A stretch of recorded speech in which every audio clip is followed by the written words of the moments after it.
Hello, ഞാൻ ഇന്ന് പറയുന്നത് സീഡ് സൈക്ലിംഗ് മെത്തേഡാണ്.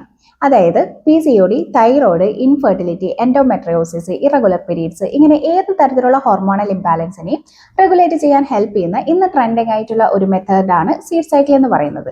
ഒന്നുകൂടെ സിമ്പിളായിട്ട് പറഞ്ഞാൽ ചില സ്പെസിഫിക് സീഡ്സ് കഴിച്ചുകൊണ്ട് നാച്ചുറൽ വേയിൽ നമുക്ക് നമ്മുടെ ഹോർമോൺസിനെ ബാലൻസ് ചെയ്യാൻ കഴിയും. ഇനി ഇത് ഏതൊക്കെ സീഡ്സ് ആണെന്ന് നോക്കാം.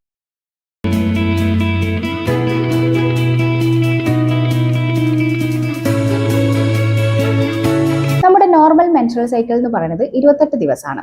അതിൽ ആദ്യത്തെ 14 ദിവസം പീരീഡ്സ് ആവുന്നതിന്റെ ഡേ 1 മുതൽ ഡേ 14 വരെയാണ് ഫോളിക്കുലാർ ഫേസ് എന്ന് പറയുന്നത്.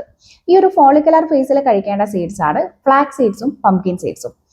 ഇത് നമ്മുടെ ഈസ്ട്രോജൻ ലെവലിനെ റെഗുലേറ്റ് ചെയ്യാൻ ഹെൽപ്പ് ചെയ്യുന്നുണ്ട്. അടുത്ത 14 ദിവസം അതായത് ഡേ 14 മുതൽ ഡേ 28 വരെയുള്ള ഫേസ് ആണ് ലൂട്ടിയൽ ഫേസ് എന്ന് പറയുന്നത്. ഈ ഒരു ലൂട്ടിയൽ ഫേസിൽ കഴിക്കേണ്ട സീഡ്സ് ആണ് സെസമേ സീഡ്സും സൺഫ്ലവർ സീഡ്സും. ഇത് നമ്മുടെ പ്രൊജസ്ട്രോൺ ലെവലിനെ റെഗുലേറ്റ് ചെയ്യാൻ ഹെൽപ്പ് ചെയ്യുന്നുണ്ട്. ഈ സീഡ്സ് നിങ്ങൾക്ക് വേണമെങ്കിൽ റോ ആയിട്ട് കഴിക്കാം. ഇനി ബ്ലോട്ടിംഗ് ഇഷ്യൂസ് ഒക്കെ ഉള്ളവരാണെന്നുണ്ടെങ്കിൽ റോസ്റ്റ് ചെയ്തിട്ട് കഴിക്കാം, പൊടിച്ച് വെച്ചിട്ട് ഒരു സ്പൂൺ വീതം അങ്ങനെ കഴിക്കാൻ പറ്റും. ഇല്ലെങ്കിൽ സ്വീറ്റ് ക്രേവിങ്സ് ഒക്കെ ഉള്ളവരാണ്, സ്വീറ്റ്നെസ് ഒക്കെ വേണമെന്നുണ്ടെങ്കിൽ ഡേറ്റ്സ് കൂടെ ആഡ് ചെയ്തിട്ട് ഗ്രൈൻഡ് ചെയ്തിട്ട് ലഡു പോലെ പ്രിപ്പയർ ചെയ്തിട്ട് അങ്ങനെയും വയ്ക്കാം. ഇനി ഈ ലഡൂസ് എങ്ങനെയാണ് ഉണ്ടാക്കുന്നത് എന്നുള്ളത് നമുക്ക് നോക്കാം. ലഡൂസ് ഉണ്ടാക്കാൻ വേണ്ടിയിട്ട് നമുക്ക് ആദ്യം ഈ സീഡ്സ് ഒക്കെ ഒന്ന് ഡ്രൈ റോസ്റ്റ് ചെയ്തെടുക്കണം കേട്ടോ. അപ്പോൾ ആദ്യത്തെ ഫോളിക്കുലാർ ഫേസിൽ കഴിക്കാൻ പറ്റുന്നത് ഫ്ലാക്സ് സീഡ്സും പംകിൻ സീഡ്സും ആണ്. അപ്പോൾ ഇത് രണ്ടും ഞാൻ ഒരേ അളവിലെടുത്തിട്ട് ഒന്ന് ഡ്രൈ റോസ്റ്റ് ചെയ്ത് പൊടിച്ചെടുത്തിട്ട് മാറ്റി വയ്ക്കുന്നുണ്ട് കേട്ടോ. ഒരു ബൗളിലേക്ക് മാറ്റി കൊടുക്കുന്നുണ്ട്. ഇനി ലൂട്ടിയൽ ഫേസിൽ കഴിക്കാൻ പറ്റുന്നത് സിസമേ സീഡ്സും സൺഫ്ലവർ സീഡ്സും ആണ്. ഇതും ഇതുപോലെ തന്നെ ഞാൻ രണ്ടും ഒരേ അളവിൽ ഡ്രൈ റോസ്റ്റ് ചെയ്തെടുത്തിട്ട് പൊടിച്ചെടുത്തിട്ട് വേറൊരു ബൗളിലേക്കാക്കി മാറ്റി കൊടുക്കുന്നുണ്ട്. ഇനി ഇതിൽ രണ്ടിലേക്കും കൂടെ ഒരു ഹാഫ് കപ്പ് ആൽമണ്ട്സ് കൂടെ ഞാൻ എടുക്കുന്നുണ്ട്. ഈ ഒരു ആൽമണ്ട്സും സെയിം രീതിയിൽ തന്നെ ഞാൻ ഡ്രൈ റോസ്റ്റ് ചെയ്തിട്ട് പൊടിച്ചെടുത്തിട്ട് 2 ബൗളിലേക്കും കൂടെ ചേർത്ത് കൊടുക്കുന്നുണ്ട്. ഒരേ അളവിലേക്ക് 2 ബൗളിലേക്കും കൂടെ ആഡ് ചെയ്ത് കൊടുത്തിട്ടുണ്ട്.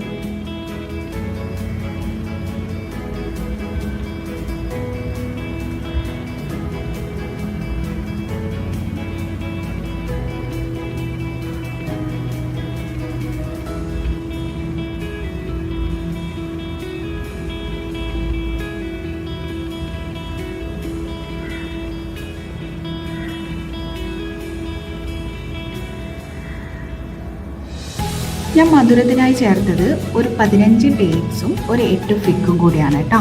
ഇത് രണ്ടും ഞാൻ സോക്ക് ചെയ്ത് വെച്ചതാണ്. ഇതും ഇതുപോലെ തന്നെ ഞാൻ നന്നായിട്ട് ഗ്രൈൻഡ് ചെയ്തിട്ട് ഈ 2 ബൗളിലേക്കും കൂടെ ആയിട്ട് ഒരേ അളവിൽ ചേർത്ത് കൊടുക്കുന്നുണ്ട്. ഇനി നമുക്കിതൊന്ന് ബോൾസ് ആക്കി എടുക്കാം.